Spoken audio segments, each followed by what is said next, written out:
दोस्तों, इस वीडियो में बात करेंगे हम जो पीएमईसी ने जो प्राइम मिनिस्टर इकोनॉमिक अफेयर जो काउंसिल है, तो उसने भी एक शहरी बेरोजगारों के लिए मनरेगा की तर्ज पर उसके जैसे एक मांग आधारित इस योजना को शुरू करने की इसमें मांग की है। मनरेगा के बारे में जैसे कि हम जानते हैं कि रूरल सेक्टर बेस्ड स्कीम, इसमें 100 दिन के रोज़गार की जो गारंटी होती है, साथ ही कई जो डेली अलाउंसेस वगैरह और ट्रांसपोर्टेशन अलाउंसेस अगर 5 किलोमीटर के दायरे के बाहर है तो उसमें वो सब अलाउंसेस भी दिए जाते हैं इसके तहत। और जो सूखाग्रस्त इलाका है या क्षेत्र है और साथ में ट्राइबल एरियाज़ के लोगों के लिए 150 दिन के इसमें रोज़गार की गारंटी होती है। तो ये सबसे बड़ी सोशल वेलफेयर स्कीम कही जाती, काफ़ी सक्सेसफुल ये स्कीम मानी जाती है। तो इसके तहत देखते हुए भी उसको शहरी क्षेत्रों में भी लागू करने की इसमें बात काउंसिल के द्वारा मांग उठाई गई है। इसके अलावा भी असमानता को कम करने के लिए यूबीआई को यूनिवर्सल बेसिक स्कीम जो है और सोशल सेक्टर्स को और ज़्यादा रकम आवंटित करने और ज़्यादा उसको फंडिंग देने की भी बात इसमें कही गई है। तो यूनिवर्सल बेसिक स्कीम जो है उसकी जो बात की जा रही, काफ़ी समय से इसमें की जा रही है, क्योंकि इसमें लगभग जो 75% पॉपुलेशन को कवर किया जाएगा, उन्हें एक फिक्स इसमें अमाउंट दिया जाएगा। और भारत में जो व्याप्त जो गरीबी है और जो अनएम्प्लॉयमेंट का जो रेशियो है, तो उसको देखते हुए इसमें जो बेरोज़गार युवक युवतियाँ हैं, जो किसान हैं, मजदूर हैं, जो कारीगर वर्ग है, तो उसको एक फिक्स इनकम, एक फिक्स अमाउंट इसके तहत दिया जाएगा इन सबको कम करने के लिए। साथ ही रिपोर्ट में श्रम बल में जो लेबर फोर्स में पुरुषों के मुकाबले जो महिलाओं का जो उसमें रेशियो कम है, तो उसकी भी बात की गई, क्योंकि लेबर इंटेंसिव सेक्टर में हम जानते हैं कि ज़्यादा जो इसमें जो रेशियो होता है मेल ज़्यादा होता है मेल्स का। और 2017 से 20 तक के लिए 3 सालों में कुल कमाई की अगर बात करें, आबादी का शीर्ष 1% हिस्से की इनकम ये 15% के करीब बढ़ी है। और निचला जो तबका है तो उसकी इनकम में भी काफ़ी 1% के करीब की गिरावट इसमें दर्ज की गई है।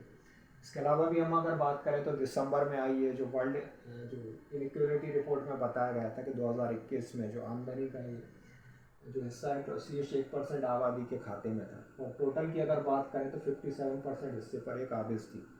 साथ ही यूबीआई के बारे में अगर शुरू करने की बात भी हमने जैसे अभी की है कि नई नहीं है, क्योंकि जो 2000 जो 17 के आसपास इकोनॉमिक सर्वे में अरविंद सुब्रमण्यम जो थे उस समय के चीफ इकोनॉमिक एडवाइज़र ने कहा था कि जो सब्सिडी का ये लंबा चौड़ा जो खर्च होता है, जो काफ़ी ज़्यादा सरकार पर जो बोझ पड़ता है, तो उसकी जगह इस यूबीआई को शुरू किया जाए, यूनिवर्सल बेसिक स्कीम की बात कही थी।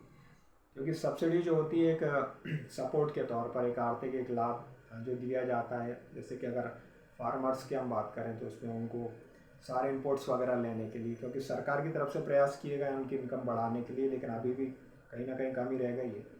सरकार तो उन्हें सब्सिडी भी प्रोवाइड करती है, तो उसमें कहीं ना कहीं वन सरकार पर एक तरह का बोझ आता है, फिजिकल डेफिसिट बढ़ता है और ज़्यादा फिजिकल डेफिसिट सरकार पर ही बर्डन है। उनको कई जो पेमेंट्स वगैरह करने के लिए या फिर उधार लेना पड़ता है सरकार को, तो कहीं ना कहीं जो रेटिंग उनकी डाउनग्रेड कर दी जाती है रेटिंग एजेंसीज़ के द्वारा। तो उससे क्या होता है, जो फॉरेन जो इन्वेस्टर्स होते हैं वो ये सब देखकर ही वो किसी भी कंट्री में या उसमें जो इन्वेस्ट करते हैं वो कहाँ किया जाए या नहीं किया जाए वो सब। तो ये इसके तहत बात की गई। और आईएमएफ ने भी जो है, इंटरनेशनल मॉनिटरी फंड ने भी फूड और फ्यूल सब्सिडी को देखते हुए मतलब जो यूबीआई शुरू करने के इस पर भी जोर दिया था। रिपोर्ट के दो हिस्से आर्थिक और सामाजिक आर्थिक पहलू हैं। इसमें कई सेक्टर्स की भी इसमें बात की गई, खासकर जो हेल्थ के लिए है इसमें, और जो एजुकेशन के लिए है, और जो इनकम डिस्ट्रीब्यूशन की इसमें बात की गई है इसके तहत। साथ ही जो ये रिपोर्ट जो बेस्ड है नेशनल फैमिली हेल्थ सर्वे है और जो पीरियोडिक लेबर फोर्स सर्वे से उनसे जो आंकड़े मिले हैं, जो फिगर्स मिले हैं, तो उस पर ये बेस्ड है। और 2019-20 में सबसे ज़्यादा हिस्सेदारी जो स्वरोजगार कर्मियों की करीब ये था 45% के आसपास, जो अपना खुद का छोटा मोटा जो काम करते हैं। नियमित वेतन कर्मी जो डेली जो वेज लेते हैं, जैसे कि लेबर वगैरह हो गई, तो उनका करीब इसमें 33%। और अनौपचारिक कर्मचारी जो अनऑर्गेनाइज सेक्टर के हैं तो उनका 20% के आसपास है। बेरोजगारी दर जो बताई गई थी 4.8% के करीब 2019-20 के संदर्भ में अगर हम देखें तो। और कामगार आबादी का जो एक बड़ा वर्ग है करीब 46% है। तो इसमें जो हेल्थ इंफ्रास्ट्रक्चर के संबंध में जो रूरल एरियाज में स्वास्थ्य केंद्रों की संख्या करीब ये 1,85,000 के करीब हो गई है, जो पिछले कुछ सालों में बढ़कर। और जो गर्भवती महिलाओं का इसमें स्वास्थ्य परीक्षण का जो 2019 से 21 में इसमें ये रेशियो बढ़कर भी 70% हो गया है।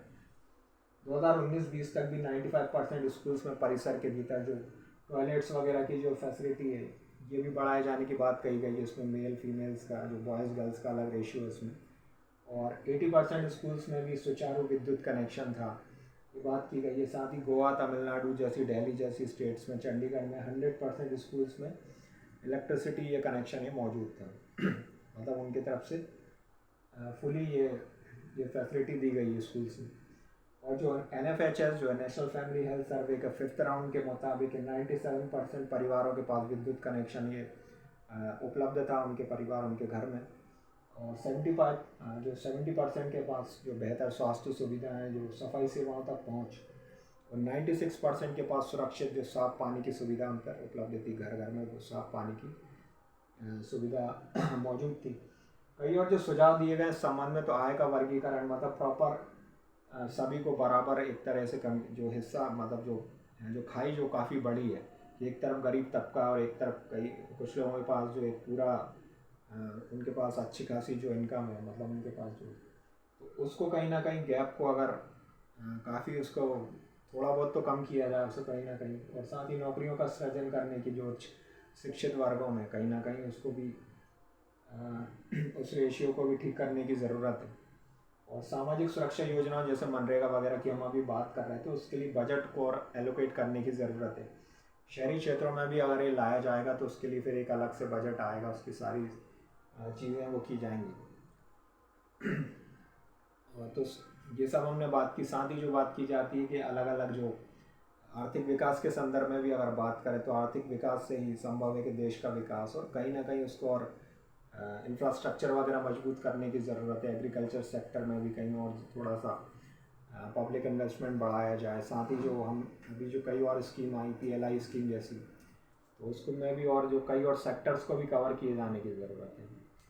तो इस तरह से हमने ये सब बात की इस सेक्टर के बारे में। जो ये रिपोर्ट आई है अभी, जो PM जो EAC की रिपोर्ट है, तो इसके बारे में हमने बात की। कोई और अपडेट्स आती है तो मैं वीडियो लेकर आऊँगा। कैसा लगा बताइएगा कमेंट्स में। Thank you.